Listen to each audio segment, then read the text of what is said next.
Good morning जोहार गे और comment तबन पे नित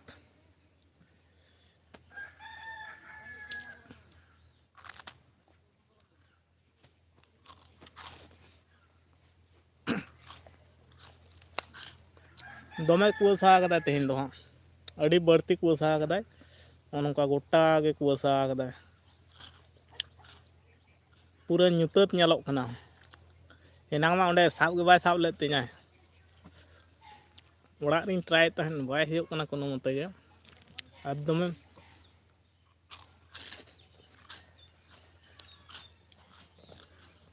बढ़ती कुआसा ᱧᱮᱞᱚᱜ ᱠᱟᱱᱟ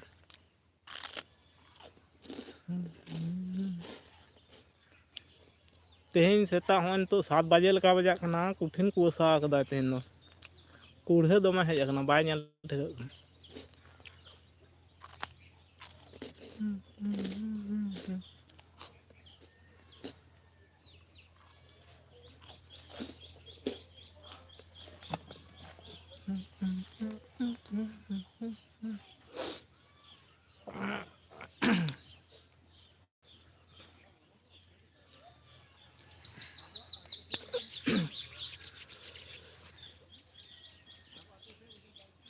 नित घड़ी के हुतुम फर्चा होना दतन फर्चा होना पूरा ब्रश ब्रश कते गिन हेन तबना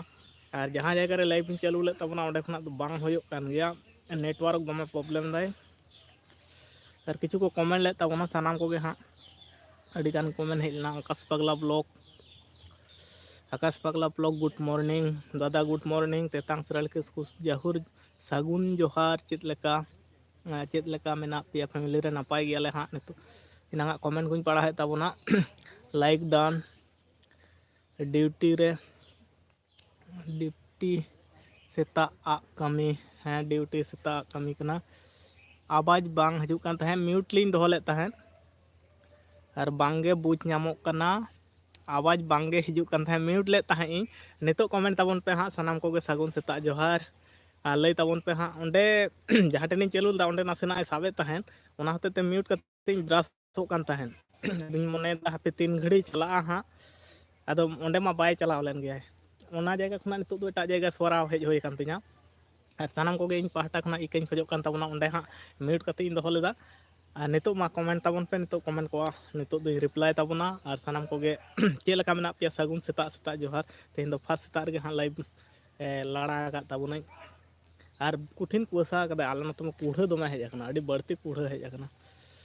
और नित कमेंट तबन पे मा तो दो सनाम लेकना कमेंट को हिं रिप्लाई तबना इना मा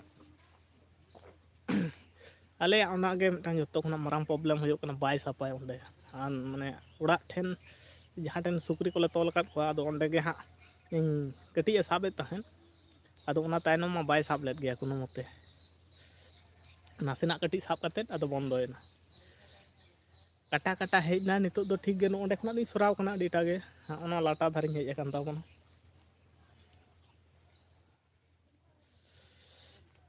और आपे को पे बेरेट फर्चा फर्ची ना से बांग ब्रश को पे ब्रश ना से बांग चा को पे न्यू कदा से बांग चा हों और इन तो बिस्कुट में बारिया पिया जम के हाँ ए पुहड़े कदा दमे नित घड़ी के बेरेट होय कना हाँ मेट को पूरा फ्लो फ्लो नेलो कान तिया पूरा फ्लो फ्लो सेता रे कमेंट तबन पे ना इना मा अडिगान कमेंट को गे बई रिप्लाई ले तहन ओंडे बाय साब कारण तगे कटी नासेना इन दोहो ले तहन देखी 3 घड़ी सापाय हाँ उनते गे ब्रश करते हाँ इन हजुआ तो देखा गेलो बेसी बाय साब देदा काटा काटा के तहैना खूब भागे बांग जलेन गया आले दो नोआ मिटाम प्रॉब्लम ओड़ा रे जदी साब के ओड़ा कमी होय को सानामा और साथे नोआ लाइव रे हाँ लाइव मी घड़ी 1 घंटा आधा घंटा हो चालू करते हाँ रोपड़ बड़ा गान को गुड मॉर्निंग सनाम को गे गुड मॉर्निंग जोहार जोहार सागुन सेता रिया जोहार गुड मॉर्निंग और खबर को लई तबन पे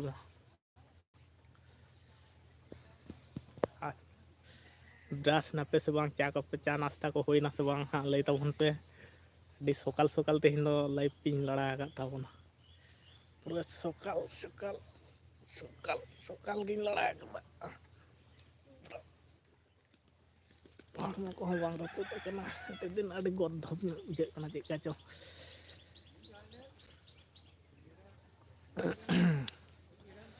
और कूढ़ा तेहें दो अड्डी बढ़ती कूढ़ा मना अड्डी बढ़ती खन बढ़ती कठिन बढ़ती कूढ़ा मना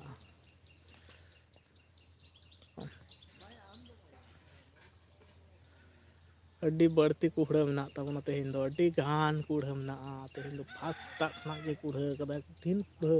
मीद धोपा मा पूरा ᱧᱩᱛ उतर लेदा नितो दोहड़ा ते आरो हेज अकना ᱧᱩᱛ उतर कदा पूरा टागे ᱧᱩᱛ हेज उतर कदा नंकाय कूढ़ा कदा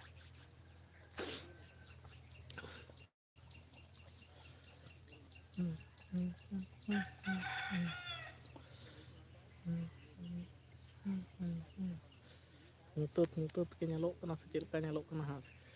वीडियो को क्लियर हजूक kana से bang ha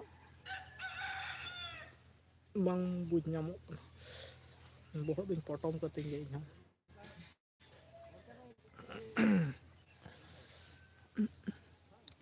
कूढ़ा मुचाद रे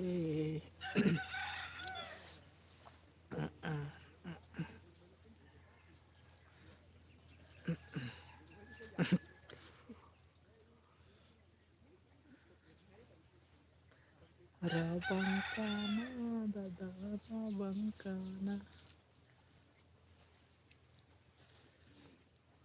27 मिनट हो ना गाते को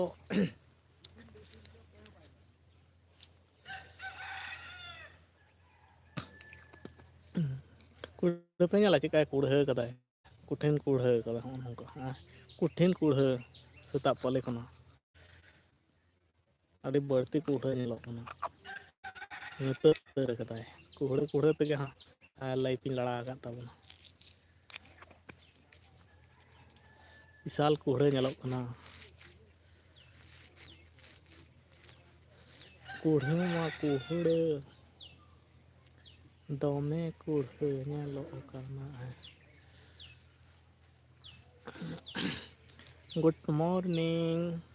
सगुन सेता जोहार गाते को सानाम को गें पाहटा खुना जोहार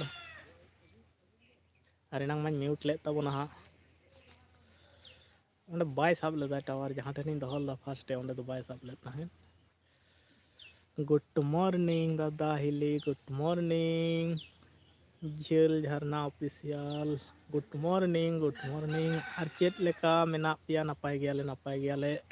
अड़ी मौज गयाले कूढ़ा कदा तेहें दो आले से अड़ी बढ़ती कूढ़ा तेगे सेता रगे हाँ लाइफ इन लड़ा कदा सेता जोहार हैं आले से खना हाँ सेता सगुन सेता जोहार दमे कूढ़ा हेज अकना पटम अकना नौका कूढ़ा तेगे सेता रिन लड़ा कदा लाइफ हिली दो ओड़ा रे कमीदा ओड़ा रे हाँ लाइफ पे तहे ओंडे बाय साब लेते फिर आरो हाना इन जायगा सेट गे हेज होयन तिया ओंडे नासेना साब लेते हैं इन देखी 3 घड़ी सापा म्यूट कती इन दहल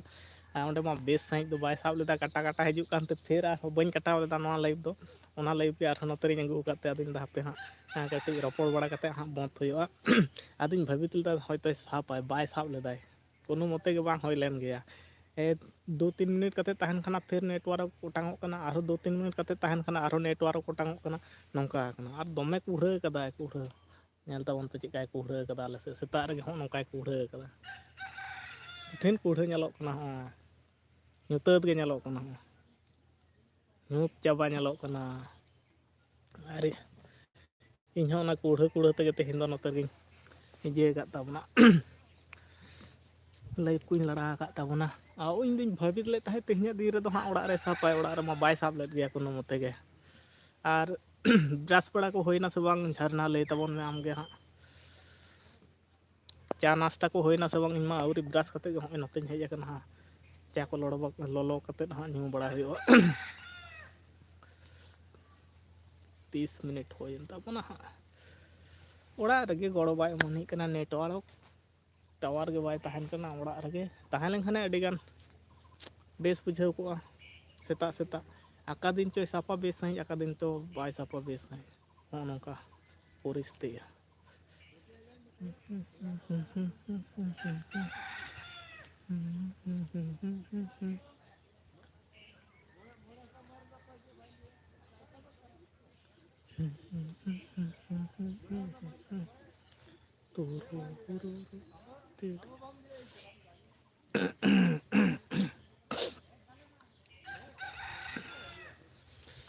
nongkañ potong kok. Tahala ठीक गया. Iya, ठीक गया. वो जमाई लेका ningkañ potong kok lagi. Kuhe ta jangan topi mah bañ horok kada. Ningkañ potong kok tahu.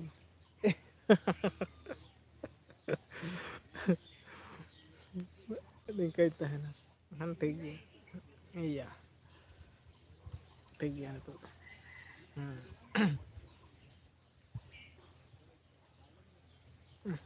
तो ठीक गया.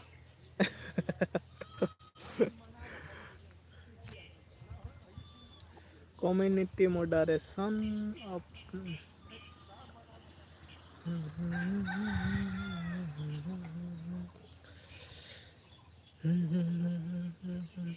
झिंकुन सेताग रे सेताग रे को मेना को फिट सही एम तहन मा फिट सही जुदीम तहना सारा दिन के फिट एम तहना और सेताग रे हंसी खुशी जुदीम तहना से सेता सारा दिन के हंसी खुशी पारमो और सेताग रे जुदी पूरा फुर्तिला ᱧᱚᱜ एम तहना सारा दिन के चेता फुर्तिला ᱧᱚᱜ एम तहना और इमा ओका लकाñ तहना ᱤᱧ ᱜᱮ ᱵᱟᱹᱧ ᱵᱟᱲᱟᱭᱟ ᱚᱠᱚᱭ ᱚᱠᱟ ᱞᱮᱠᱟ ᱯᱮ ᱛᱟᱦᱮᱱᱟ ᱞᱟᱹᱭ ᱛᱟᱵᱚᱱ ᱯᱮ ᱥᱮ